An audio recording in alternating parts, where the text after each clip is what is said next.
জনসমুদ্রে পরিণত চট্টগ্রাম ৮ সৈয়দ হাসান আজহারীর সমর্থনে বিশাল মিছিল ও গণজোয়ার। সরকার দলীয় মহাসচিব কিছুদিন আগেই বলেছিল জ্বালা অন্তরে জ্বালা। আমরাও বলতে চাই হ্যাঁ, আমাদের মনে বড় জ্বালা। কারণ স্বাধীনতার ৫১ বছর পর বাংলার জমিনে দেখতে হয় মাদক বন্ধ হয় নাই, ইফটিজিং বন্ধ হয় নাই, জেনা ব্যভিচার বন্ধ হয় নাই। নিজস্ব প্রতিবেদক বরুড়া মিডিয়া। চট্টগ্রাম ৮, বোয়ালখালী, চান্দগাঁও, পাঁচলাইশ আংশিক আসনের উপনির্বাচনকে ঘিরে বইছে নির্বাচনী হাওয়া। এই আসনে ইসলামী ফ্রন্ট মনোনীত ও বৃহত্তর সুন্নি জোট সমর্থিত প্রার্থী মাওলানা সৈয়দ মোহাম্মদ হাসান আজহারী এর সমর্থনে আয়োজিত সর্বশেষ নির্বাচনী গণজমায়েত ও বিশাল মিছিলটি এক অভূতপূর্ব জনসমুদ্রে পরিণত হয়েছে।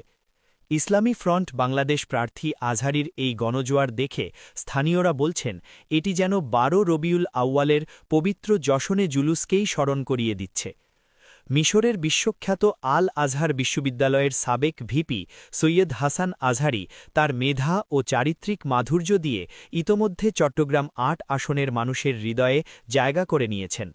এলাকাবাসীর মতে তিনি যেমন উচ্চশিক্ষিত তেমনি সাধারণ মানুষের অন্তরের ভাষা বুঝতে সক্ষম।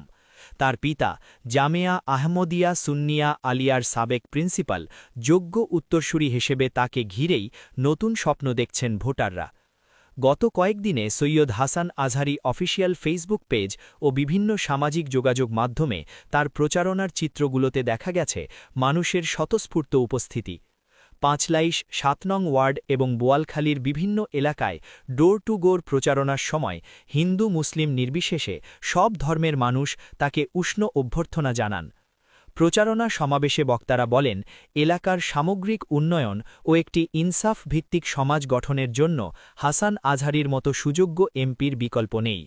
দলমত নির্বিশেষে আগামী ১২ ফেব্রুয়ারি সবাইকে মোমবাতি মার্কায় ভোট দিয়ে বিজয়ী করার জোর আহ্বান জানানো হয়েছে।